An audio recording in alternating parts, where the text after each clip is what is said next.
आज 1 मई 2024 की बिहार बुलेटिन में स्वागत है आपका दोस्तों। मैं फिरदौस गनी और आज हम आपके लिए लेकर आए हैं पूरे बिहार की टॉप खबरें। तो चलिए बात करते हैं विस्तार से। दोस्तों, बिहार के कई जिलों में गर्मी के चलते लोग घर से दिन में बाहर नहीं निकलते हैं। जहां स्थानीय प्रशासन ने हीट वेव से बचने के लिए लोगों से खास अपील की है। आने वाले दिनों में गर्मी और बढ़ेगी, इसे देखते हुए अस्पतालों और फिर स्वास्थ्य केंद्रों में अलग से बेड लगाए गए हैं। जी हाँ, उत्तर भारत के कई राज्य भीषण गर्मी की चपेट में है। बिहार के कई जिलों में बढ़ते तापमान और फिर लू को लेकर के अलर्ट जारी किया गया है। किशनगंज, अररिया, पूर्णिया, कटिहार, भागलपुर समेत पूरे बिहार की सड़कों पर लॉकडाउन जैसे हालात हो गए हैं। लू की वजह से लोग घरों से बाहर निकलने से भी परहेज कर रहे हैं। मौसम विभाग ने बिहार के कई जिलों को रेड अलर्ट जारी किया है। अप्रैल महीने के अंतिम दिनों में मौसम का तेवर कुछ इस कदर है कि दोपहर के समय तापमान 42 डिग्री तक पहुंच जा रहा है। जब मौसम विज्ञान केंद्र पटना ने 30 मई तक लू चलने का रेड अलर्ट जारी किया है। दोपहर के समय लोगों को बाहर निकलने में खास सावधानी बरतने को कहा गया है। वहीं पर स्कूलों में सुबह 10:30 बजे से शाम 4 बजे तक कक्षाएं नहीं चलाने के लिए कहा गया है। आग उगलती गर्मी को देखते हुए जिला प्रशासन ने भी लोगों से सावधानी बरतने की अपील की है। जैसे सभी स्कूलों में सुबह 10:30 बजे से 4 बजे तक कक्षाएं संचालित करने पर प्रतिबंध लगा दिया गया है। आने वाले दिनों में गर्मी और बढ़ेगी, इससे बचाव के लिए मेडिकल कॉलेज से लेकर के स्वास्थ्य केंद्रों को अलर्ट पर रखा है। मौसम विभाग के अनुसार कई जिलों में 3 मई तक गर्मी से राहत नहीं मिलने का अनुमान है। आने वाले दिनों में बढ़ती गर्मी को देखते हुए स्कूलों को बंद करने का आदेश भी जारी किया जा सकता है। आपको बता दें कि भागलपुर समेत बिहार का पूर्णिया, अररिया, कटिहार, किशनगंज जिला भी हीट वेव की चपेट में है। भीषण गर्मी ने यहाँ 70 सालों का रिकॉर्ड तोड़ दिया है। गर्मी के कारण जनजीवन अस्त व्यस्त है। तालाब और फिर नल जल सूख रहे हैं। भीषण गर्मी के चलते बाजारों से ग्राहक गायब हो रहे हैं। बढ़ते तापमान के चलते किसानों के खेत सूखने लगे हैं। वहीं पर मौसम विभाग के माने तो अभी दूर दूर तक बारिश की कोई भी आसार नहीं है। अगर ऐसा ही हालात रहा तो पूर्णिया जिला आर्थिक संकट के चपेट में आ जाएगा। दिन के समय दुकानों में ग्राहक नहीं आ रहे हैं, इससे शहर के व्यापारी भी परेशान हैं। दोस्तों, अब तक बोर्ड एग्जाम की परीक्षा कॉपियों में छात्रों की अजब गजब अपील लिखी देखी गई है, लेकिन अब ग्रेजुएशन के छात्र भी पीछे नहीं है। नया मामला बिहार के आरा के वीर कुंवर सिंह विश्वविद्यालय का है। यहाँ स्नातक तृतीय वर्ष की परीक्षा की कॉपियों का मूल्यांकन किया जा रहा है। इस दौरान उत्तर पुस्तिका के मूल्यांकन के दौरान जांचने वाले परीक्षक हैरान है। जब विश्वविद्यालय की ऑनर्स सब्जेक्ट की कॉपियों की जाँच बाहर भेज करके कराई जा रही है, जबकि JS की उत्तर पुस्तिका का मूल्यांकन विश्वविद्यालय स्तर पर ही कराया जा रहा है। परीक्षकों को उत्तर पुस्तिकाओं में हैरान कर देने वाला जवाब मिल रहा है। साथ ही साथ परीक्षा देने वाले छात्रों ने कॉपियों में अजीब गुहार लगा करके उन्हें पास करने की अपील कर रहे हैं। मूल्यांकन के दौरान कॉपियों में अजब गजब बातें लिखी सामने आ रही है। जब किसी ने अपनी मां की तबीयत ज़्यादा खराब होने के कारण पढ़ाई नहीं कर पाने के चलते पास होने की गुहार लगाई है, तो फिर किसी ने खुद की तबीयत गंभीर रूप से खराब होने की बात लिख करके पास करने की अपील की है। जब वैसे इस तरीके का ये कोई मामला पहला मामला नहीं है। पहले भी परीक्षा की कॉपियों के मूल्यांकन के समय कॉपियों पर कभी नोट चिपके मिल रहे हैं, तो कभी परीक्षार्थी कुछ ऐसी अपील कर दे रहे हैं जिसे पढ़कर के शिक्षक भी सोचने पर मजबूर हो जाते हैं। JS की एक कॉपी पर एक महिला परीक्षार्थी ने सवालों का जवाब देने के बाद कॉपी के अंत में अपनी तबीयत खराब होने की बात लिखी। छात्रा ने लिखा कि मेरी बहुत सीरियस तबीयत खराब हो गई थी। आपसे हाथ जोड़ करके विनती करती हूँ कि आप हमको पास करा दीजिए। सारे प्रश्नों का उत्तर देने की कोशिश कर रही थी, लेकिन दे नहीं पाई। कृपया अच्छे नंबर देकर के पास करा दीजिए। दोस्तों, बिहार के दरभंगा जिले के हाईघाट विधानसभा से बीजेपी विधायक रामचंद्र प्रसाद को जान से मार देने की धमकी मिली है। जहां SSP ने बहरी थानाध्यक्ष को कार्रवाई का निर्देश दिया है। जहां आरोप RJD नेताओं पर लगाए गए हैं। आरोपियों ने विधायक के गाड़ी रोकी और फिर उन्हें गाली गलौज देकर के देख लेने की धमकी दे डाली। दरभंगा के हाईघाट से बीजेपी के विधायक रामचंद्र प्रसाद ने बताया है कि 27 अप्रैल को उनके साथ गाली गलौज के साथ जान से मार देने की धमकी दी गई है। उनकी गाड़ी को रोक करके धमकी दी गई है। इस घटना को लेकर के पीड़ित विधायक ने दरभंगा के SSP जगुनाथ रेड्डी से मिलकर के लिखित शिकायत की है। पीड़ित विधायक ने राजद के स्थानीय नेताओं पर आरोप लगाया है और उन्होंने 4 लोगों को नामजद किया है। तेज पछुआ हवा और फिर लू के प्रकोप ने बिहार के किसानों की मुश्किलें बढ़ा दी है। जब तूफानी हवाओं और फिर भीषण गर्मी से सब्जी की फसलें झुलस करके और फिर सूख करके बर्बाद हो रही है। हरी सब्जियों की उपज कम होने से बाजार में इनके दाम बढ़ गए हैं। बिहार के अधिकतर बाजारों में सब्जी मंडी में टमाटर 10 रुपए किलो, परवल 40 रुपए किलो, बैगन 50 रुपए किलो और भिंडी 30 रुपए किलो बिक रहे हैं। अभी मंडी में ज्यादातर लोकल सब्जियां ही आ रही है।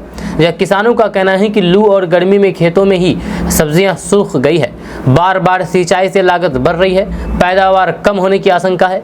किसानों की सब्जी बेचने पर कम दाम मिल रहा है। यह सब्जी विक्रेताओं का कहना है कि गर्मी की वजह से उन्हें भी नुकसान हो रहा है। यह खेतों में उपजने वाले फसल की मात्रा कम हो गई है। हवा और फिर लू के कारण फसल का सही तरीके से विकास नहीं हो पा रहा है, बिक्री भी कम हो गई है।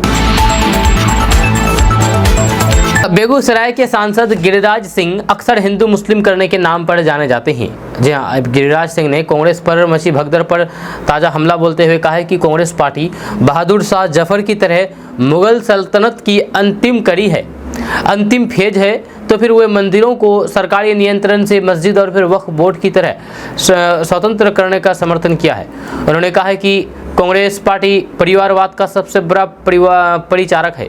जब कांग्रेस पार्टी के अंदर जो उनका संविधान है उसमें संविधान नाम की कोई भी चीज़ नहीं है। संविधान की रक्षा जो पार्टी के अंदर नहीं हो पा रही है, वह राहुल गांधी कहाँ से उलूल जुलूल बातों को रख रहे हैं। इसीलिए कांग्रेस पार्टी आज की तारीख में बहादुर शाह जफर की तरह मुगलिया सल्तनत की अंतिम कड़ी है, अंतिम फेज है और कांग्रेस से उम्मीदवार भाग रहे हैं। चाहे इंदौर हो चाहे दिल्ली हो, दिल्ली के अध्यक्ष इस्तीफा दे रहे हैं। ये डूबती हुई नाव है, इस नाव पर जो चढ़ेगा, मुझे तो आश्चर्य है क्योंकि कुछ लोग डूबते हुए नाव पर चढ़ करके अब उनको भी डूबना ही है।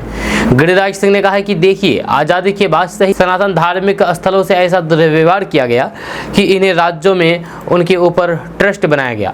मंदिरों के महंत के हाथ पैर बांधने के लिए जो कभी धार्मिक गतिविधियां चलता था, सामाजिक गतिविधियां चलता था, सनातन के उत्थान के लिए काम किया करता था, वो आज सरकारी इंटरफेस के कारण उसमें गतिविधि सब रुक गया है। लेकिन वही मस्जिदों में वही वक्फ बोर्ड के एक ऐसा संस्थान बन गया है जो कि बेगूसराय क्या पूरा बिहार क्या पूरा देश में वक्फ बोर्ड लोगों की जमीन पर अपना अधिकार जमाने लगा है।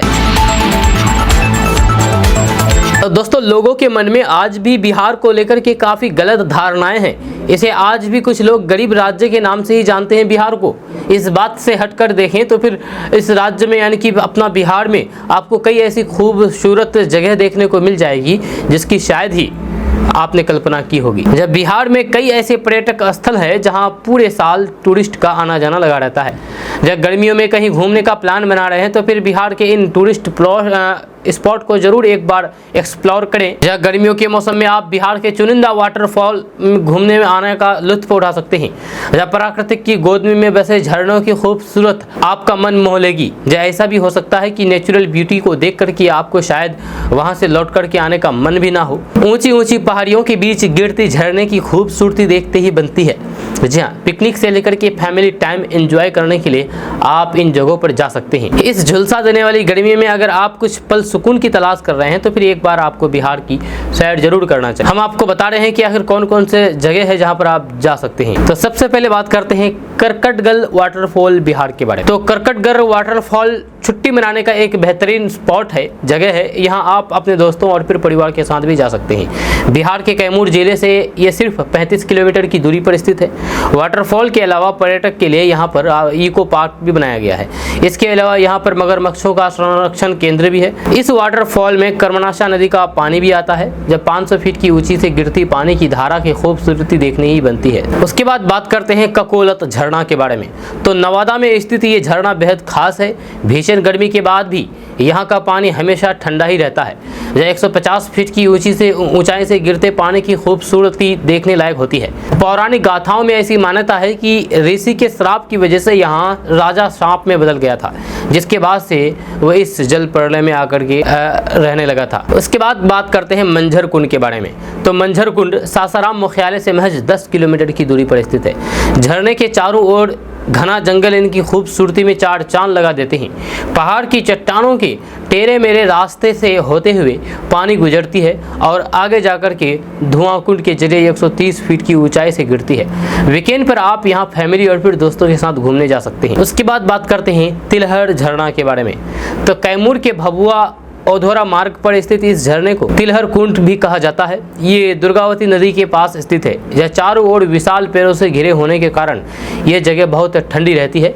इस झरने का पानी 80 फीट ऊंचाई से गिरता है। यह पिकनिक मनाने के लिए ये स्पॉट वेस्ट है। तो ऐसे में अगर आप भी बिहार घूमने का प्लान बना रहे हैं तो आप इन जगहों पर जरूर जा सकते हैं और लुत्फ उठा सकते हैं।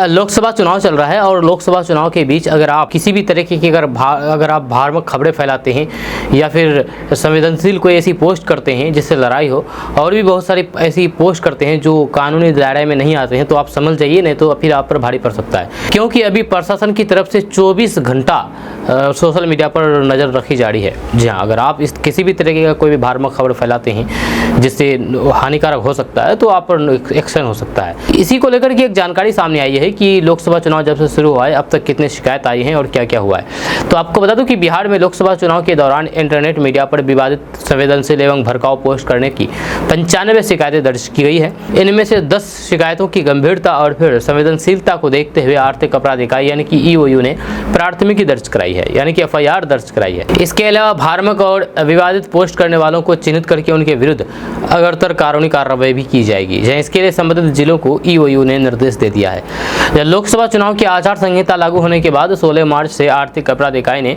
सोशल मीडिया पेट्रोलिंग एवं मॉनिटरिंग यूनिट का संचालन किया जा रहा है। ये unit Facebook, x, YouTube, Instagram जैसे इंटरनेट मीडिया प्लेटफॉर्म पर विवादित एवं अफवाहजनक पोस्ट की 24 घंटे निगरानी कर रही है।